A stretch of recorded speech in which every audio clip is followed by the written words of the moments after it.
Bonjour et bienvenue dans cette nouvelle vidéo consacrée aujourd'hui à des thèmes que l'on a déjà vus dans des vidéos précédentes autour des couplages, des problèmes de couverture et tout ça dans des graphes bipartis. Alors pour résumer en images, on va montrer que ça et ça, eh bien en fait c'est de même taille. Voilà, dans ces graphes-là.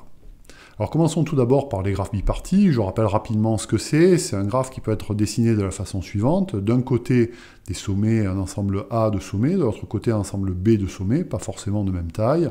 Et puis entre les deux, les arêtes. C'est-à-dire que chaque arête doit avoir une extrémité dans A et l'autre extrémité dans B. Voilà, ça c'est les graphes bipartis. Alors, une application que j'avais déjà évoquée autour des graphes bipartis, c'est de mettre d'un côté des gens, et puis de l'autre côté de mettre des tâches.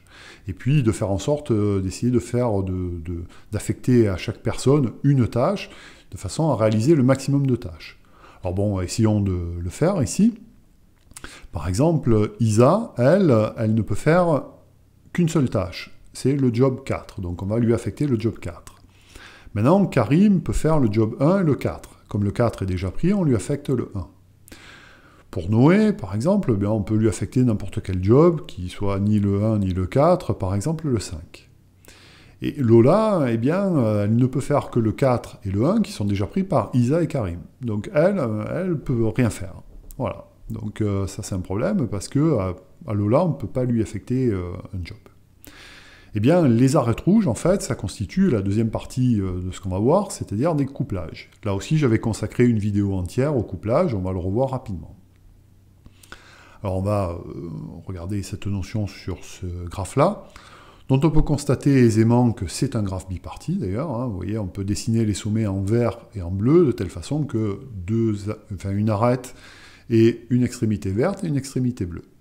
Et bien dans ce graphe biparti-là, on peut par exemple prendre ce couplage-là, c'est-à-dire cet ensemble de ces trois arêtes qui sont 2 à 2 non incidentes. Voilà, c'est ça un couplage. Et ici, on a un couplage de taille 3, puisqu'il est composé de 3 arêtes. Alors on va appeler taille couplage max de G la taille du plus grand couplage possible qu'on peut trouver dans G. Donc là, vous avez un exemple ici, dans le graphe qui est à l'écran, d'un couplage de taille 3, ce qui est le maximum ici, on ne peut pas en avoir un plus grand. Voilà, ça c'est la deuxième notion qu'on a déjà vue, la notion de couplage. Et couplage de taille max. Maintenant, la notion de couverture, là aussi il y a eu une vidéo consacrée à ça, on rappelle rapidement ce que c'est, donc toujours dans un graphe biparti avec des ensembles A et B, toutes les arêtes qui sont entre A et B, donc ce graphe-là on peut le déplier comme ça. Alors une couverture, c'est un sous-ensemble de sommets, de telle façon que chaque arête ait au moins une de ces deux extrémités dans cet ensemble. Regardons un exemple. Ici, voilà, si on sélectionne ces deux sommets, eh bien, chaque arête du graphe a au moins une de ces deux extrémités coloriées en rouge, ici, encadrées. Alors si on rapporte ces deux sommets-là dans le graphe de gauche, ça donne ça. Alors on va noter un deuxième paramètre, couv-min de G, c'est la taille de la plus petite couverture de G possible. Voilà, donc à l'écran, vous avez une couverture de taille minimale, ici ces deux sommets-là, il n'y a pas dans ce graphe de couverture de taille 1. Donc ça représente bien une couverture de taille minimale. Donc couv-min de G pour ce graphe, c'est égal à 2. Alors, le résultat qui relie tous ces paramètres, c'est le résultat de Koenig, qui a été montré en 1931, qui dit la chose suivante. Si G est un graphe biparti, alors couv-min de G est égal à la taille du couplage max de G. Voilà. Donc les deux notions de couverture de taille minimale et de couplage de taille max, ça coïncide. C'est la même chose. C'est la même taille. Alors regardons ça, on ne va pas montrer le théorème, on va simplement se contenter de le vérifier sur les exemples que l'on a vus, alors qu'on a vu tout à l'heure sur ça. Le résultat de Koenig est écrit en bas à droite. Si G est biparti, alors ces deux paramètres coïncident. On a à l'écran ici une couverture min, donc 2. Essayons donc de trouver un couplage de taille max de taille 2. Il suffit par exemple de prendre ces deux arêtes-là. Voilà, qu'on peut représenter dans le graphe de gauche comme ça.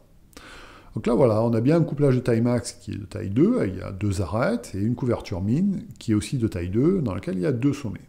Donc dans ce graphe-là, ici, pour cet exemple-là, ça coïncide. Regardons pour l'exemple de tout à l'heure. Ici, là, on a un couplage de taille max qui est composé de 3 arêtes, donc qui est égal à 3. Eh bien, si on prend ces 3 sommets, ce coup-ci, si on sélectionne ces 3 sommets, eh bien, en mettant la vidéo sur pause, vous pourrez constater que c'est bien, effectivement, une couverture de G. C'est-à-dire que chaque arête de G a bien au moins une extrémité rouge, là, encadrée, de rouge. Et vous pourrez aisément vous convaincre que l'on ne peut pas trouver dans ce graphe une couverture de taille 2.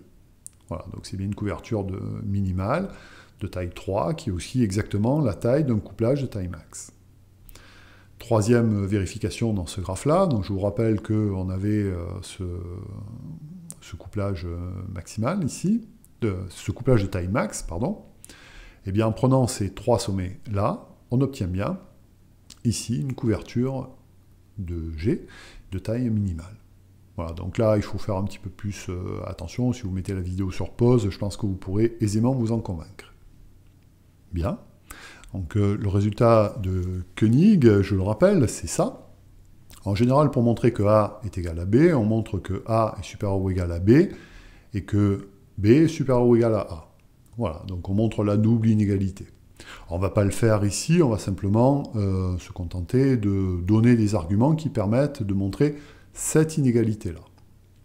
Alors regardons, illustrons cette inégalité-là. Donc on prend un graphe biparti, bien sûr, on prend un couplage de taille max, ici c'est un couplage de taille 3, et puis on va essayer de trouver une couverture minimale qui soit de taille au moins 3.